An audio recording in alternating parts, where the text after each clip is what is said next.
ಕಾವೇರಿ ಕೊಳ್ಳದಲ್ಲಂತೂ ವಿಪರೀತ ಮಳೆ ಆಗ್ತಿರೋದ್ರಿಂದ ಪೂರ್ವ ಮುಂಗಾರು ತಂದಂತಹ ಸಂತಸ ಮೇ ತಿಂಗಳಿನಲ್ಲೇ ಕಬಿನಿ ಜಲಾಶಯ ಬಹುತೇಕ ಭರ್ತಿಯಾಗಿದೆ. ನಾನು ಯಾವಾಗಲೂ ಹೇಳ್ತಿರ್ತೀನಿ, ಇಡೀ ರಾಜ್ಯದಲ್ಲಿ ಮೊದಲು ತುಂಬುವಂತಹ ಜಲಾಶಯ ಕಬಿನಿ ಜಲಾಶಯ.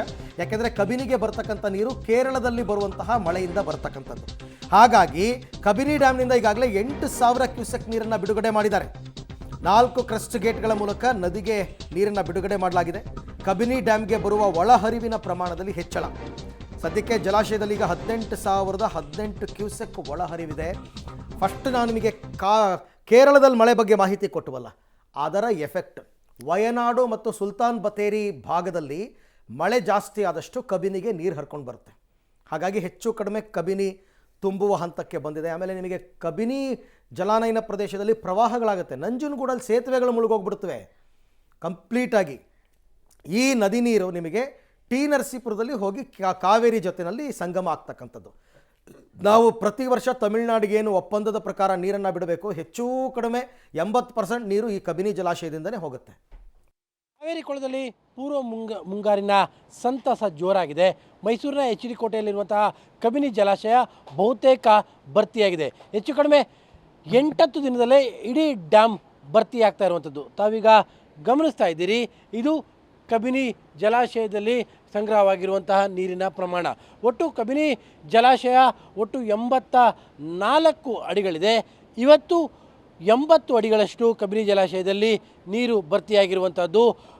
ಜಲಾಶಯಕ್ಕೆ ಒಳ ಹರಿವು ಕೂಡ ದಿನದಿನಕ್ಕೂ ಕೂಡ ಹೆಚ್ಚಾಗ್ತಾ ಇದೆ. ಇವತ್ತು ಒಟ್ಟು 18,000 ಕ್ಯೂಸೆಕ್ಸ್ನಷ್ಟು ನೀರು ಒಳ ಬರ್ತಾ ಇದೆ. ಹೀಗಾಗಿ ಡ್ಯಾಮಿನ ಭದ್ರತೆಯ ದೃಷ್ಟಿಯಿಂದಾಗಿ ಒಟ್ಟು 8,000 ಕ್ಯೂಸೆಕ್ಸ್ ನೀರನ್ನು ಹೊರಗಡೆ ಬಿಡಲಾಗ್ತಾ ಇದೆ. ಒಂದು ವೇಳೆ ನೀರನ್ನು ಹೊರಗಡೆ ಬಿಡದೇ ಇದ್ದಿದ್ರೆ ಇಷ್ಟೊತ್ತಿಗಾಗಲೇ ಸಂಪೂರ್ಣವಾಗಿ ಡ್ಯಾಮ್ ಭರ್ತಿ ಆಗ್ತಾ ಇತ್ತು.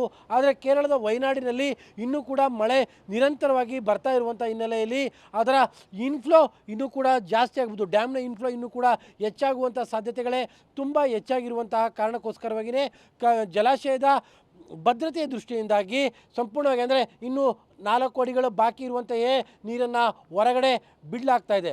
ಕೇವಲ 8 ರಿಂದ 10 ದಿನಗಳ ಒಳಗಾಗಿಯೇ ಕಬಿನಿ ಜಲಾಶಯ ಸಂಪೂರ್ಣವಾಗಿ ಭರ್ತಿಯಾಗಿರುವಂಥದ್ದು. ಕರ್ನಾಟಕದಲ್ಲಿ ಅತಿ ಬೇಗ ಭರ್ತಿಯಾಗುವ ಜಲಾಶಯ ಎನ್ನುವಂತಹ ಖ್ಯಾತಿಯನ್ನು ಕಬಿನಿ ಜಲಾಶಯ ಪಡೆದುಕೊಂಡಿದೆ. 10 ದಿನಗಳ ಹಿಂದೆ ಅಷ್ಟೇ ಕೇರಳದ ವಯನಾಡಿನಲ್ಲಿ ಮಳೆ ಆರಂಭವಾಗಿತ್ತು. ಹಂತವಾಗಿ ಡ್ಯಾಮ್ನ ಒಳಹರಿವು ಕೂಡ ಹೆಚ್ಚಾಗ್ತಾ ಹೋಯಿತು. ಪರಿಣಾಮವಾಗಿ 8 ದಿನದಲ್ಲಿ ಡ್ಯಾಮ್ ಸಂಪೂರ್ಣವಾಗಿ ಭರ್ತಿಯಾಗುವ ಹಂತಕ್ಕೆ ಬಂದಿದೆ.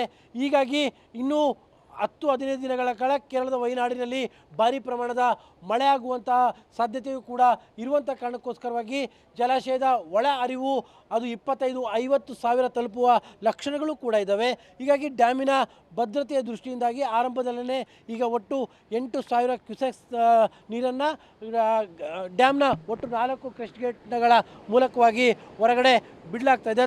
ತಾವು ಅದನ್ನು ಕೂಡ ಈಗ ಗಮನಿಸ್ತಾ ಇದ್ದೀರಿ. ಕಬಿನಿ ಜಲಾಶಯದಿಂದ ಬೆಂಗಳೂರು, ಮೈಸೂರು ಮತ್ತು ಚಾಮರಾಜನಗರದ ಒಂದಷ್ಟು ಭಾಗಕ್ಕೆ ಕುಡಿಯುವ ನೀರಿಗೆ ಸಂಪೂರ್ಣವಾದಂಥ ವ್ಯವಸ್ಥೆಯನ್ನು ಕೂಡ ಮಾಡಲಾಗುತ್ತೆ.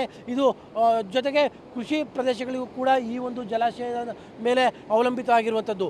ಪರ್ಟಿಕ್ಯುಲರ್ ಆಗಿ ಬೆಂಗಳೂರಿನ ಕೆಲವೊಂದಿಷ್ಟು ಭಾಗದ ಕುಡಿಯುವ ನೀರಿನ ವಿಚಾರ ಇರ್ಬೋದು, ಮೈಸೂರಿನ ಬಹುತೇಕ ಭಾಗ ಇರ್ಬೋದು ಮತ್ತು ಚಾಮರಾಜನಗರದ ಕೆಲವೊಂದಿಷ್ಟು ಭಾಗ ಇರ್ಬೋದು, ಕುಡಿಯುವ ನೀರಿನ ವಿಚಾರದಲ್ಲಿ ಡಿಪೆಂಡ್ ಆಗಿರುವಂಥದ್ದು ಕಬಿನಿ ಜಲಾಶಯ.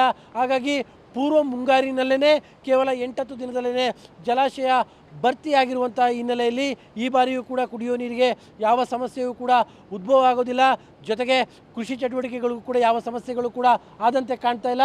ಜೊತೆಗೆ ತಮಿಳುನಾಡಿಗೆ ನಾವು ಹರಿಸಬೇಕಾಗಿರುವಂಥ ನೀರಿನ ಪ್ರಮಾಣ ಏನಿದೆ ಅದನ್ನು ಕೂಡ ಸುಲಲಿತವಾಗಿ ಹರಿಸುವಂಥ ಎಲ್ಲ ಲಕ್ಷಣಗಳು ಕೂಡ ಕಂಡು ಬರ್ತಾ ಇದೆ. ಅಲ್ಲಿಗೆ ಈ ವರ್ಷವೂ ಕೂಡ ನೀರಿನ ಸಮಸ್ಯೆ ನಮಗೆ ಖಂಡಿತವಾಗಲೂ ಕೂಡ ಇರಲಿಕ್ಕಿಲ್ಲ. ಕ್ಯಾಮ್ರಾ ಪರ್ಸನ್ ಕಾರ್ತಿಕ್ ಜೊತೆ KP Nagaraj, public TV, Mysuru.